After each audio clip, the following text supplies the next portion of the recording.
Morning everyone, welcome to Priyanari blogs. আজকে আমি সকালটা শুরু করছি রান্না দিয়ে। তো একদিকে আমি আলু পটলের তরকারি করছি, আর একদিকে উচ্ছে আলু কারকোল ভাজি করছি। তো আমার রান্নাটা সকাল সকাল শুরু করে দিয়েছি আমি ঘুম থেকে উঠে। আরও বেগুন ভাজি করা শুরু করে দিয়েছি, আরও মশলাটা কষিয়ে নিচ্ছি। আমার অফিস আছে আজকে, তো তার জন্য সকালবেলা রান্নাটুকুটা সেরে যাব। চা খেয়ে নিলাম। আরও আমার রান্না শেষের পথে আমি গ্যাসটা মুছে নিলাম। আমার তরকারিটা হতে আছে সেদ্ধ। আর ওইদিকে আমার কাজ হয়ে গেছে কিচেনে, তাই আমি ঝাড় দিয়ে মুছে নিব কিচেনটা। মুছে নিয়ে তারপর আমার অলমোস্ট শেষ, হাতটা ধুয়ে আমি আবার আটা ছানতে বসে গেলাম। তো আটাটা ছেনে এই যে গোনটা বানিয়ে আমি পটলের তরকারিটা নামিয়ে ফেলবো এবার।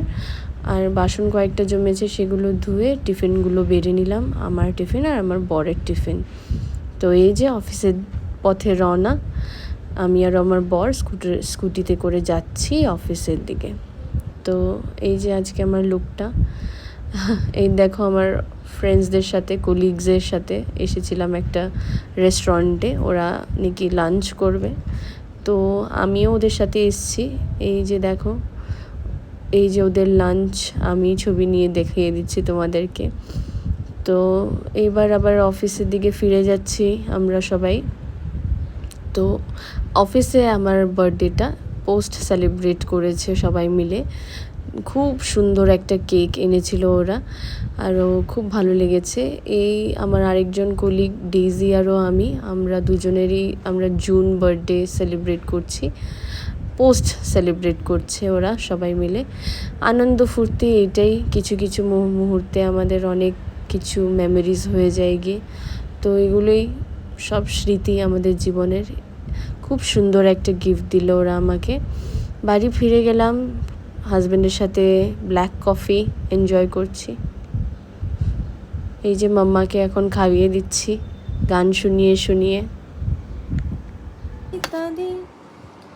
আদর করি আমি পুষ্প তাদের, সোনার খাঁচায় রেখে ফল দেব খেতে, রাধে কৃষ্ণ গান দেব শিখি, বুলবুল পাখি ময়নাটি আয়না জানা গান শুনে।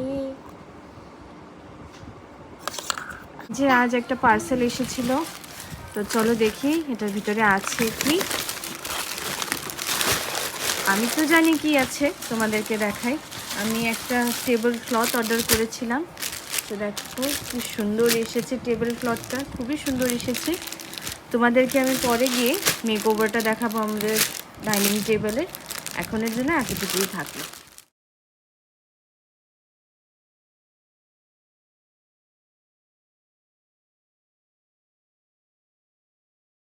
তো এটা দেখো আমাদের ডাইনিং টেবিলের আগের কন্ডিশনটা, খুবই খারাপ কন্ডিশন যদিও।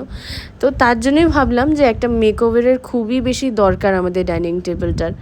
তো দেখো এবার ব্লগটা দেখতে থাকো, তাহলে দেখতে পারবে আমি কিভাবে এটাকে মেকওভার করি। আর কোনো প্রোডাক্টের যদি লিঙ্ক চাই তাহলে নিশ্চয়ই আমাকে জিজ্ঞেস করবে, আমি তোমাদেরকে দেব।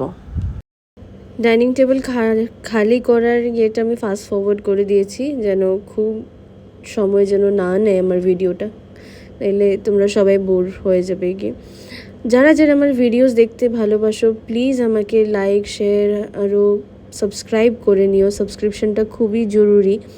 আমাকে একটু সাবস্ক্রাইব করলে আমি আরও ভিডিওস এরকম তৈরি করার জন্য উৎসাহিত হব, আরও আমি ভালো ভালো কন্টেন্ট দেওয়ার চেষ্টা করব। তো তোমরা প্লিজ আমাকে, যারা যারা আমার ভিডিও দেখছো, স্কিপ করে যেও না। একটা সাবস্ক্রিপশন শুধু একমাত্র 2 সেকেন্ড নেবে তোমাদের জন্য, কিন্তু আমার জন্য সেটা বহুত বেশি মিন করবে। তো প্লিজ তোমরা সাবস্ক্রাইব করে দিও আমাকে। আমি এদিকে টেবিলটা ভালো করে মুছে ক্লিন করে নিচ্ছি, কেন কি যেহেতু নতুন একটা কাপড় বেছাবো, তার জন্য তার আগে টেবিলটা ক্লিন হওয়াটা মাস্ট। তো ক্লিন করে এই যে দেখো আমার টেবিল ক্লথটা কী যে সুন্দর এসেছে। অ্যামাজন থেকে যে এত সুন্দর একটা প্রোডাক্ট আমাকে ডেলিভার করবে, যেটা ছবি ছিল অ্যামাজনে, ছবিটা এতটা বেশি অ্যাট্রাকটিভ ছিল না যতটা বেশি অ্যাট্রাকটিভ নাকি জিনিসটা এসেছে। খুব সুন্দর। তোমাদের যদি এটা লিঙ্ক চাই তাহলে আমি ডেসক্রিপশানে তোমরা পেয়ে যাবে, আমি লিঙ্কটা শেয়ার করে দিয়েছি।